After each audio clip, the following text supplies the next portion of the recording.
I'm Ryan Burr, joined as always by the founder of the Junior Golf Hub, Roger Nick. Roger, spring in the air. The Masters, you can see it on the calendar, but the big news around golf across the world is PDI.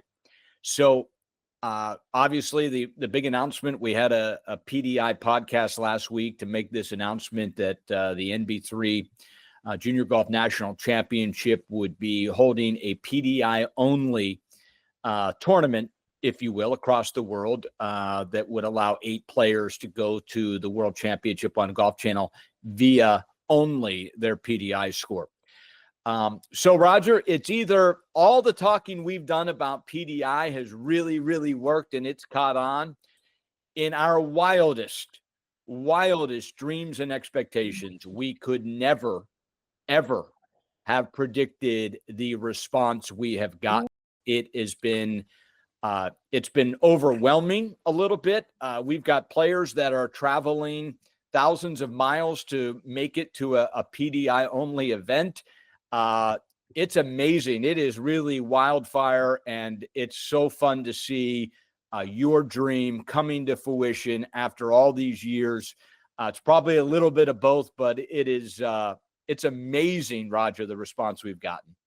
It is amazing, and I'm so happy about it. I mean, our team has been working very hard to make it happen, but just to hear the responses, I was actually down in North Carolina this past week working with the NC State teams, and they had already heard about it, and they were like, man, I wish this was happening when I was a junior. But I said, luckily, we're here now, right? Yeah, So that was a good exactly. thing. So just to give all of our families an update, obviously Roger and I have spoke to the value of PDI, mostly as a practice tool, a daily practice tool, weekly practice tool, monthly way to gauge your progress. We caution you why golf score is so important. A golf score doesn't necessarily judge your improvement, right, Roger? That is absolutely correct. I mean, that we hear this and see this all the time where, hey, my score is this, I'm ready to play at the next level. But you know what? It doesn't necessarily mean that your game is completely ready for that next level. It's just it's an indicator, right? And we use it within the PDI as well. So it's just one of those pieces of it. And a great example of that, and I always talk about mentally how different a round is from 68 to 75. 75, really elite players are going home unhappy. 68, they're going home really happy. That's 7 shots. And you think about 7 shots on a golf course, that's, 3 putts going in that don't stay on the lip, that's holing out, that's chipping in, that's getting a ricochet off a tree after an errant drive that goes into either goes into the middle of the fairway or goes obviously into the woods. So that golf score doesn't necessarily indicate if you are improving as a player. And with that, we welcome in our guest, Emilia Miliaccio, who had an incredible career at Wake Forest. It's been a real pleasure of mine to watch this young lady grow in other roles outside of the golf course, on the golf course, but instead of holding a golf club, Roger, she's now holding a microphone. Her growth has been incredible to watch, Emilia. We appreciate you on the golf course, but we also appreciate your talents as a broadcaster. Thanks for joining the podcast. Oh, of course. Thank you for having me. So excited to be here and talk with you all. So let's start with golf. Obviously, an incredible career that has translated into you staying as an amateur and continuing to play at Augusta National in the ANWA. Take us to your junior days, a little bit about how you fell in love with this game and how quickly you became one of the best juniors in the world. Yeah, I was fortunate. My mom played in college, so she was the one that introduced me to the game. She is from Sweden, so she was recruited from Sweden to play golf at Arizona. And it's kind of a funny story. I ended up committing to Wake Forest as a freshman in high school, but she visited Wake. She visited 2 schools, Wake and Arizona, and being from Sweden, Wake was cold and rainy that day, and then Arizona was warm and sunny, and the coach said, yeah, it doesn't really rain here. So she called her parents and said, yeah, I'm going to go to Arizona. But yeah, growing up as a junior, I think what really helped me is because my mom played, she knew how to give me structure. So I played my first tournament when I was 9 years old, was still playing a lot of sports, primarily golf and soccer. I stopped playing soccer at 12 and then started to just play golf, which is now late, I guess, for a lot of juniors to just focus on one sport. But she gave me the structure of how to practice, especially when it comes to performance practice, having 10 free footers, having to make them all in a row, or you got to start over, simulating that kind of pressure. And a couple other things that she did really well that I think helped with my junior success is we never skipped stages. So she didn't put me in a big tournament to start off. My first tournament was 9 holes and it was 2 people, and I finished second. But I was upset because I knew I finished last since there was just 2 people. No, it's Um, second. It's still second. It's not yes, last. It's second. it's still second. But so okay, I had to win with just 3 or 5 girls before I moved on to bigger tournaments, and then um, played a lot on the Peggy Kirk Bell Girls Golf Tour, which is now a national girls tour, but was more on the East Coast and kind of just started. And so that was really great for me. Started playing CGA events. And then eventually, when I was around 14, I played in my first AJGA event. So I never played in any AJGA Junior All Stars to try and qualify into AJGA. My mom always told me, she was like, when you're ready, you'll be qualified into the open tournaments. And then my first AJGA, I shot 70 and I was leading after the first day. And then I didn't know how to play and win, so I shot 85 the next day. But it was great. There was so much learning involved, and so I really appreciated just going through each stage. We were not focused on the rankings. I didn't know what the World Amateur Golf rankings were until I was in high school. She just did a great job at helping me focus on golf and not all the external noise. Well, Ryan, I mean, she can't say it any better than we've said it for last 3 years or so, whatever it's been. Emilia, I mean, that's like spot on. We hear so often, parents talking about it, asking questions. What should I do? How should I got to go play in the top, amateur events, or I don't get recognized. And as Ryan and I were talking before you came on, we were just talking about, scores are one of the indicators, but they can be made up many different ways. And especially from, depending on where you are in the world. And I think listening to you talk about earning the ability to play at that next level is so, so important for these young people. I know that, you were up just recently doing PDI. Thank you for doing that. And, I know we're talking a little bit about this and how passionate you are about giving back and having those conversations with parents, because it does happen. I know people are nervous, scared, or really don't know what to do. There's so much information out there. Um, I'm grateful that you said that, and I'm sure Ryan is as well, because we've been talking about this for a long time. What would be your number one advice for the young girl out there who is a very talented girl who's playing U.S. Kids now, who's winning, and let's call it, they've already won the national championship in U.S. Kids, because this is now the next, kind of rung of, tournaments, parents are asking us about. They're the national champion. What do they do? How do they continue to get better?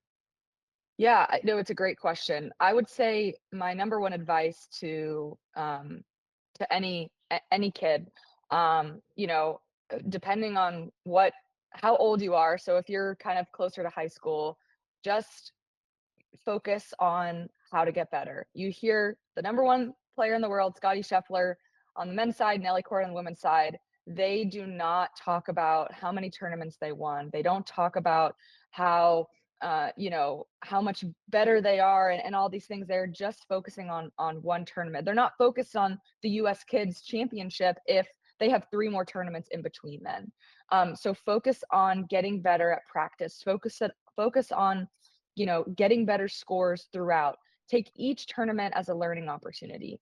And then if you're if you're a young kid, if you're 10, 11, 12, just please have fun. I would recommend seeing if there's any girls in your class or in the course you play at. Invite them. I never had any girls to play with, and when I was younger, other girls in my area were much more serious golfers, and so they didn't necessarily want to play with me. And then I had a lot of fun playing with the guys, but having um, another girl to play with just makes everything so fun. I see young boys all the time go out with their friends, their parents drop them off. That's like my dream. Like my dream is to drive to the golf course with my daughter if she wants to play, drop her off with her friend, and then they go like chip around on the green or something. So it's so easy to get focused on, and I play with a lot of juniors in Charlotte where I live. It's so easy to get focused on just the success that you can have because of social media, and a lot of kids have social media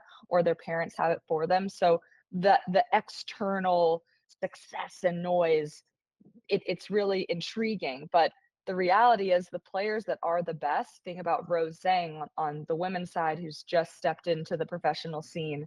They're not really on social media. They might even have someone else managing it for them. They're not focused on the rankings. Golf is hard enough. Mhm. So if you get wrapped up in all that extra stuff, you're just going to get lost. Well, there's no better example than Tiger, the greatest ever. Tiger's coming off the greatest single season in the history of golf. And what does he do? He changes his golf swing. Mm. Now, there are many proponents that say that was the dumbest decision Tiger's ever made in his career, but it also does go to the thought process of what he had. He just had the greatest result season in the history of golf, but in his mind, for him to get better, which there's all, like you said, no matter how good your season is, no matter how many tournaments you've won. And, at the NB3 championship, we have, on the board at the banquet, Roger's seen it. We have 9 and 10-year-olds that Roger have 700 wins. Yeah, it's crazy. I How mean, many events we've are got a playing? 7-year-old girl that on her accolades, it's 943 wins and she's 7. I mean, Oh my gosh. God Yeah. bless her. But yeah, I think you can get captivated by the rankings and the winning game. And certainly the parents are a huge part of that. The end game is not when you're 7, 8, 9. I know that's so difficult because as a competitor, you want to win. And that was always, I think that's what kills golfers playing other sports. And that's what we caution against, Amelia. But you mentioned soccer. The reality, and this is, and you had a great mindset, and so did your mother, where you weren't consumed with at 11. At 11, I'm guessing you were a pretty good golfer at that point. Yeah. Yeah. Sure. But if you are playing soccer, travel soccer, club soccer, you're practicing 3, 4 nights a week in season or more, you're playing games on the weekend. I think the parent and the player have a tough time when they go to the golf course and lose to a player that is practicing 9 hours a day, 365 days a year. They're homeschooled. They have no friends. They play no other sport. It's golf every day of the week. Well, just from sheer time spent, there's a good chance at 11, they're going to be better than your child that's playing another sport, putting the equal effort into that sport. But the last I checked, they 11, they don't go back and really check out what you did when you're 11 when they're handing out, scholarships and ultimately playing college golf. I mean, there is a time, obviously, unless you're just an elite athlete, where you do focus, but it doesn't have to be at 7, 8, or 9. That's for sure. Mhm. Yeah. No, I think it's such a great point. It's something that's very easy to just naturally see. And as when I was young and I was playing other sports and I was in public school, we wouldn't get out until 4 o'clock or however early or late you get out in middle school. I would sometimes say that to my parents with some of the juniors around my county or area that were really, really good. And my mom always told me, she said, in time, everything levels out. You do not need to be the best player right now. Like once you get to high school, that's when things start to matter a little bit more. People have developed, the practice kind of levels out a little bit more. Said you just need to take time, and that's something that she's told me throughout all the different careers that I've done. And so yeah, it's just really important not to overthink that, because like you said, Ryan, the reality is you're not going to be looking back on your career at 11. But it can be hard because parents that haven't played, but they want their kid in a sport because they know how beneficial it is for their success, whether it's playing golf or outside, your confidence. There's so many benefits to playing sports. So then you're looking at maybe what other parents do, and maybe you're seeing the parent that's homeschooling their child at 6, and you're thinking, okay, well, I guess I have to do that. Yeah. And so it can be hard when the parents people are looking to, you don't necessarily know any different, and it's kind of hard to see that. One example that I love to give is one of my best friends and teammates, Rachel Keene. She played at Wake Forest with me. She won 8 times, played on 3 Curtis Cup teams. She's now playing on the Epson Tour as a professional. She played tennis throughout her senior year of high school. And it was something that she wanted to do because she did not want golf to consume her. And she will tell you she wasn't the top junior in the world. She was a very good player, but there were other things that consumed her. Once she got to college, because of her athleticism, because of her love for golf, she wasn't burnt out. She won the first tournament she played in, and it was a Crazy. big one, the Annika Invitational. So it just goes to show that you don't need to chase things. You don't need to chase rankings and tournaments and winning at 11. Now you get to 17, 16, Yeah. you got to think about it a little more. Not at 11. Right. Yeah, not at 11. Yeah, it's one of those things where you're really, as you get a little bit older, you start to, train to compete, and then you try to train to win, and you try to train to excel. And that's kind of the long-term athletic development model, right? And I think, we've lost perspective of that, and we think that you've got to train to excel at 7, 8, 9, 10 years old, and they forget to train, meaning that they just need to build their athleticism. And don't forget, kids haven't even developed their executive functioning skills. So to think that they're going to go out there and actually perform at a level that a college coach is going to give them a scholarship at 11, it's just absurd. But it is somewhat of what's happened in this sport, and I get it, and it's getting even tougher. Emilia, you were just up doing the PDIs we're talking about. Can you relate to some of the things that you did? Obviously, we're looking at lead factors when it comes to development when you're looking at the PDI, right? Can you relate some of those things that you go, hey, if I were doing another sport, would this help me? Right? How does it give you insight to how you could be a better golfer doing PDI, or maybe something else that you might be doing? Yeah, it's such a great question. I love being up there with you guys and doing the PDI assessment. I think it's so cool to just look at your physical ability and see how that can translate into your golf swing. I mean, it's fascinating. So for so long, we were just focused on the golf swing and the technique. Now we're starting to focus on, that golfers are athletes. The swing is complicated, and there are physical things that if you have an inability, it's going to affect the way you swing, and you can either work around it or get stronger to help you. Similarly, we're also now focused more on the mental side of golf and how that's so important to playing well.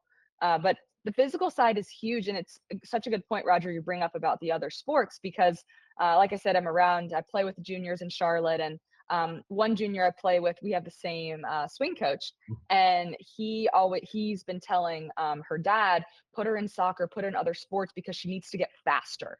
And that was one thing that I noticed in my assessment, that I don't use the ground as quickly as I could. And so that was that. And I just remember, you know, just with this example with the junior, how, another sport can help you, because golf is very slow, methodical. It's very technical. So if you can play other sports that are more reaction oriented, it's going to help you in golf just by pure athleticism. And then the other thing that was so interesting, that Tyler was mentioning, was that I'm weaker when I pull, when I do like a cable pull or a row exercise, versus a push. And he was explaining, which I didn't know, that we push things more, open a door, like in our day to day, and sort of focus more on the pulling exercise. And he was sort of showing me how, when you do a golf swing, like what that looks like. And so I was blown away, fascinated. It was really fun. I'm not used to maxing out on certain things, like maxing out on a plank. I'm still convinced, like, I was done after 2.5 minutes. I wasn't maxed out, like gun to my head how many more minutes I could do. Yeah. But it was really cool. I learned so much. Well, so a little bit more about PDI is I think what is so fascinating to me is whether you're a professional, a collegiate, or a junior, it is apples to apples. And why I think this is, and obviously, Noda and myself, our junior tour, we are putting all of our kids, 10,000 kids will go through PDI to learn where they're weak, where their strengths are. But most importantly, I think we're going to find out some kids that maybe don't have the golf score that is considered elite may have elite athleticism that ultimately, like we talked about, not about when you're 9, 10, 11, but if you show that elite athleticism at 11 and 12, but you're shooting in the 80s, to me, that is where PDI from the next level would show a college coach that's recruiting with a PDI score attached and the results that they're able to see that, wow, this player may be just about tapped out. I mean, they're shooting, 2 under par. Their scoring average is 70, 71. But when I look at their PDI score from an athletic standpoint, they're going to have to do a lot of work just with athleticism to even go a little bit further. Whereas, like I said, there could be an elite athlete that just doesn't have the whole golf thing down yet, but imagine what their potential is. And, we liken it to like the NFL Combine, where the third string running back goes to the NFL Combine and ends up going in the first round, and the NCAA leading rusher goes undrafted. Those 32 NFL teams, all worth billions of dollars, are drafting on potential, not on what you've already done. And PDI for college coaches looking at junior players, Emilia, could you see how that could be a huge recruiting tool? 100%. I mean, I remember when I did some of that testing with Danny and Charlotte, and we did all the shot testing. Can you hit a fade, draw, high fade, low draw, all these different things, kind of challenging your creativity. And if you see some holes, and you're going to see holes in any junior and any amateur, because the Mhm. test is pretty difficult. But it's huge for recruiting, because you watch a player play in a tournament, you can't see everything. It's especially if you're watching multiple players, so to be able to have a platform where you're getting data of every shot that you can try and hit golf wise, and then the athleticism too, it's huge. Because the reality is, I've talked with a lot of coaches, and they look at golf scores, of course. I mean, if you're shooting 66, like you're going anywhere you want. Right. Yeah. You're very technical, maybe you don't have a lot of athleticism. I have had teammates like that. But if you had the chance to get to look at a player, let's say you're between 5 players or so, you're looking for one more spot to fill your roster, and you see that this one kid just bombs it, but they're all over the place. But they just have so much athleticism, or they have poor course management. A coach sees that and is like, can look at PDI and be like, okay, these are easy fixes, and this is the potential that I'm confirmed now looking at the PDI scores. Mm. I'm gonna take this person because their sky's the limit. So it's definitely a huge factor that coaches can use when it comes to recruiting. Wow, that's great insight, Amelia. I love hearing that from someone who's been there, done that, right? And I was actually, like I said, I was just down with a team, and the coach was starting the aha moment. I saw the lights going on, as her team was going through it, and it was just like, oh my God, I now know that this is going to help me with finding that one or two players that I really want to plug into my program. Because now with the portal, so many teams are getting inundated with good players at the top end. But to have a player for 4 years, to come in and develop and really build a culture of that development around the team, I think that's what she was looking for. And I think she was like, this is it. This is going to help me really build, our program for the next 5 to 10 years. So it's really good to hear that. One of the things I was, as you were talking about development and talking about these good players, and Ryan, you mentioned the, athleticism, is that when you think about the PDI, you think about the incremental gains, as you start growing as a junior, right? As you said, Amelia, you played at, you played in a tournament of 2, right? You finished second, and then you got better, and you played in the next event, and you played in the next event. So you were learning incrementally, and your mom knew enough because she was a high performer that, you know what, that's what it mattered. You needed to build slowly, and then, over time, you start to get to that high school to collegiate level. Now you start having the compound interest, right? Now you start getting compounding, and that's where those really good athletes who can acquire skills so much faster because they have the ability to, not only physically but also neurologically and mentally, that they have this mindset of growth mindset versus, hey, I either have it or don't have it, versus I build it, right? So, and I think once people start seeing that and parents start understanding, it's not just given to you. It's not given to you at birth. There is a development process. You can, nature versus nurture, but there are a lot of those things that I think that we're just missing. And it's so fun to hear you talk about how obviously you had some natural talent, you had some great DNA, but you were nurtured into being a really, really good player, a great player at your level, and continuing, right? I mean, you continue to have that growth mindset to go, hey, I want to continue playing high level amateur tournaments, and who knows where that goes, right? And to see you and hear you go through this process of going, I'm learning that I can be better because I now know my weaknesses. That's so important for these parents to hear that, and Yeah, players to hear that.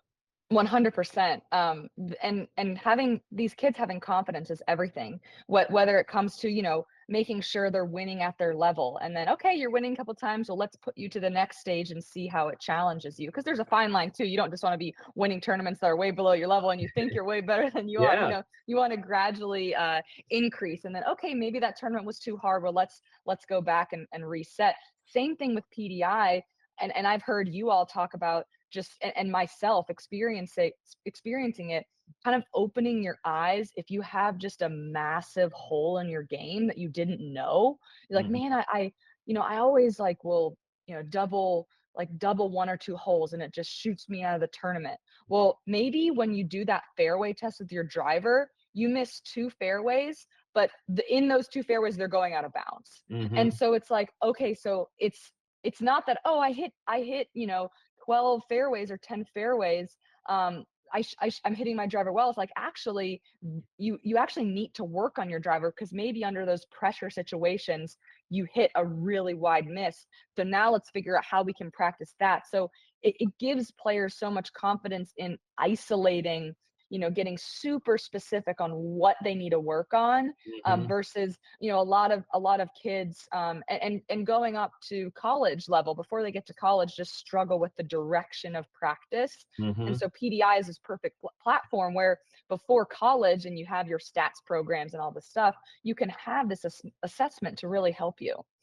Yeah, no, I mean, it just helps with the lead factors, right? To your point, I think most people go and, hey, I'm going to work on my driver. I didn't know that I need to work on my driver, but the reality is it's working on the movement that creates the driver swing, that's creating this flaw that shows up under pressure, right? And I think because, as we are human beings, when we're going to go to the path of least resistance, but if I've got issues with my neurological system that doesn't allow me to kind of get in the right sequence, well, guess what? Under pressure, it's going to be even harder to do that, especially if you don't have a system that you actually rely on, like a good, pre-shot routine, good practice routines, right? So, and a lot of kids don't have a good system, right? A lot of kids just go out and, as we, talk all the time, they get their laser, they go shoot the flag. They've already pulled the club based on the number, not based on, the condition or the ball lie or anything. It's just a number, because, that's a lot of, I don't want to beat up parents, but most parents going,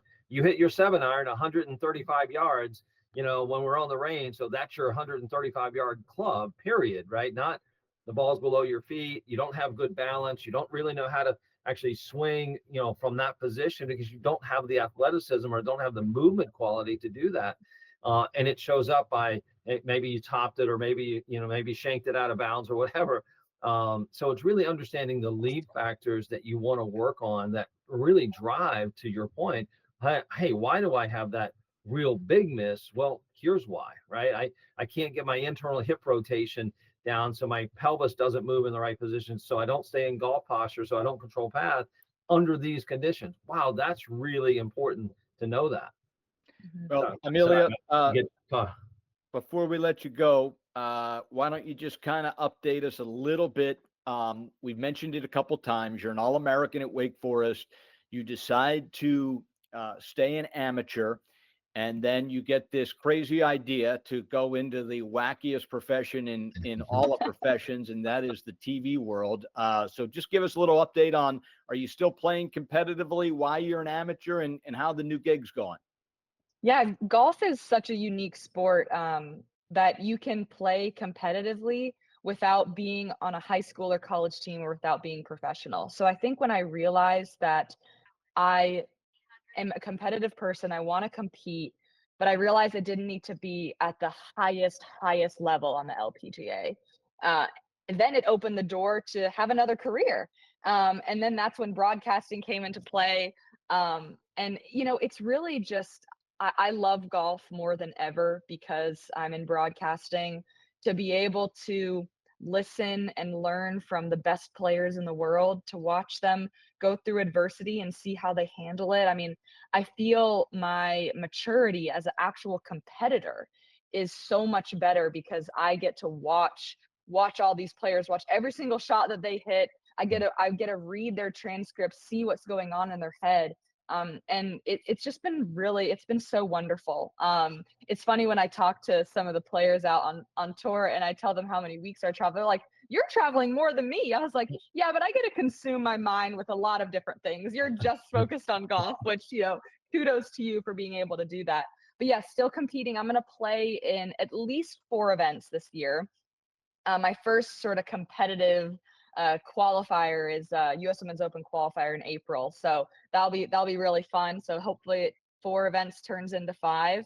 Nice. Yeah, I have 2 weeks off in June, and I'll get to I'm playing in 2 tournaments then. So just kind of slotting where I can. There'll be some years where maybe I can only play in 1 event, and others where I could play in 4 or 5. So it's truly a blessing. I think it's great for my broadcasting career to be able to stay competitive and still remember, what those feelings feel like, and just as a, development standpoint, just continuing to see how I can get better and how my goals change because I can't practice 8 hours a day. But I can still, have expectations for myself and go out and really play with joy. So, yeah. Well, it's been fun to watch you grow as a broadcaster, and certainly a wonderful career as a golfer that's not over yet. We thank you for coming on the podcast today, and we'll see you real soon out there in television land.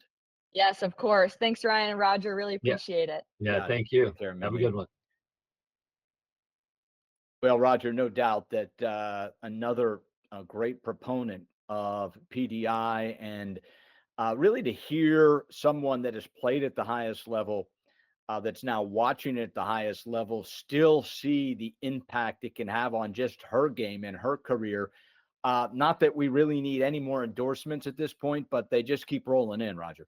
They really do. And I tell you, had the pleasure to watch her and be with her when she was going through it. I mean, clearly the talent is still there. Yeah. And clearly, as she is saying, like her ability and her drive to want to get better at what she's doing is still there, which is so fun to watch. And, she was so into understanding what this does and how the physical and the mental related to her golf game because she wants to get better. I think, as she just said, she doesn't have a ton of time, but she can work on the right thing. So when she does go out and play, she's going to play at a high level because her skills are not going to go away as long as she's not physically and mentally deteriorating. So, and that's the beauty of it, right? So it doesn't mean that you got to go work on technique because if you know where the club is, you know where your body is, you're going to actually find the golf ball reasonably well, Yeah, right? no You know doubt that, about it. Ryan. You hit it well.